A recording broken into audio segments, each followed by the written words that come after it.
తెలంగాణలో పల్లె పొరుగు రంగం సిద్ధమైంది. ఎప్పుడెప్పుడా అని ఎదురు చూస్తున్న స్థానిక సంస్థల ఎన్నికల షెడ్యూల్ రాష్ట్ర ఎన్నికల సంఘం ఎస్ఈసి ప్రకటించింది. దీంతో రాష్ట్ర వ్యాప్తంగా వెంటనే ఎన్నికలు కూడా అమల్లోకి వచ్చినట్లు వెల్లడించింది. మొత్తం 5 దశల్లో ఎన్నికల ప్రక్రియను పూర్తి చేయనున్నట్లుగా రాష్ట్ర ఎన్నికల కమిషనర్ రాణి కుముదిని స్పష్టం చేశారు. సోమవారం ఏర్పాటు చేసిన మీడియా సమావేశంలో రాణి కుముదిని ఎన్నికల వివరాలను వెల్లడించారు. ముందుగా ఎంపీటీసీ, జెడ్పీటీసీ స్థానాలకు, తర్వాత సర్పంచ్ స్థానాలకు ఎన్నికలు జరుగుతాయని తెలిపారు. అక్టోబర్ 9వ తేదీ నుంచి నామినేషన్ల స్వీకరణ ప్రక్రియ ప్రారంభమవుతోందని చెప్పారు.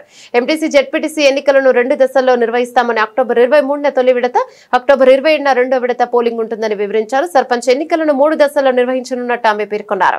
తొలి విడత సర్పంచ్ ఎన్నికలకు అక్టోబర్ 15న నోటిఫికేషన్ విడుదల చేసి అక్టోబర్ 31న పోలింగ్ జరుపుతామన్నారు. రెండో విడతకు అక్టోబర్ 21 నుంచి నామినేషన్లు స్వీకరించి నవంబర్ 4న పోలింగ్ నిర్వహిస్తామని తెలిపారు.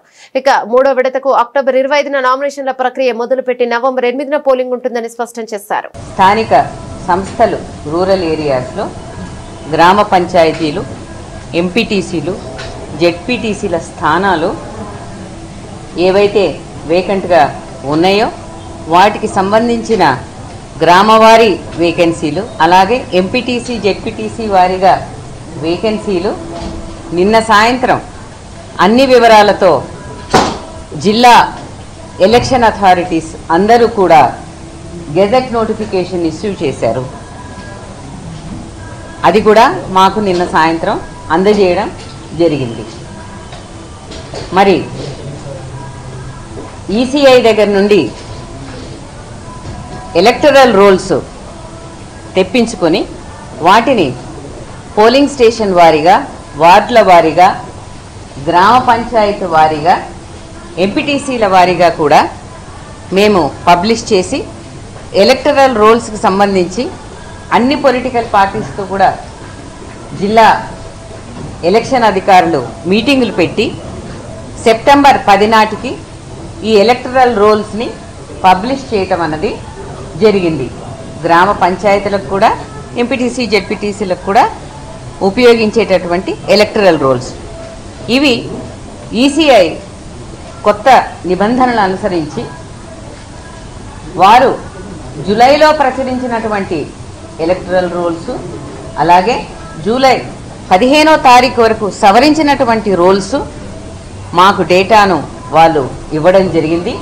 ఆ డేటా డౌన్లోడ్ చేసుకున్న పిదప మండలాల వారీగా జిల్లా ఎలక్షన్ అధికారులు ఎంపీడీఓల ద్వారా, డిపిఓల ద్వారా ఈ ఎలక్టరల్ రోల్స్ అన్నది విభజించి అదేవిధంగా డ్రాఫ్ట్స్ కూడా ఇచ్చి తదుపరి ఆ ఒక డ్రాఫ్ట్ మీద అబ్జెక్షన్స్ కానీ, రిమార్క్స్ కానీ కాల్ ఫార్ చేసి ఎంత వర్షాలు వచ్చినా సరే అట్లాంటి సిచ్యువేషన్లో కూడా డిస్ట్రిక్ట్ ఎలక్షన్ అథారిటీస్ చాలా చక్కగా ఎలక్టరల్ రోల్స్ ఫైనల్ చేసి పబ్లిష్ చేశారు. తదుపరి ప్రిపరేటరీ యాక్టివిటీస్ చిన్న చిన్నవి ఉంటే అవి కూడా కంప్లీట్ చేసుకున్నాం. మెయిన్గా ఇవి రెండే, వేకెన్సీస్ని గెజెట్ చేయటం, ఎలక్టరల్ రోల్స్ని పబ్లిష్ చేయటం అనేది 2 ముఖ్యమైన కార్యక్రమాలు. కాబట్టి వాటిని పూర్తి చేసుకున్న పిదప ఇప్పుడు ఈ వేకెన్సీస్కి టైం షెడ్యూల్ ఇవ్వాలని చెప్పి ఈరోజు మీ ద్వారా అందరి ఓటర్స్కి కూడా తెలియజేయడం జరుగుతున్నది.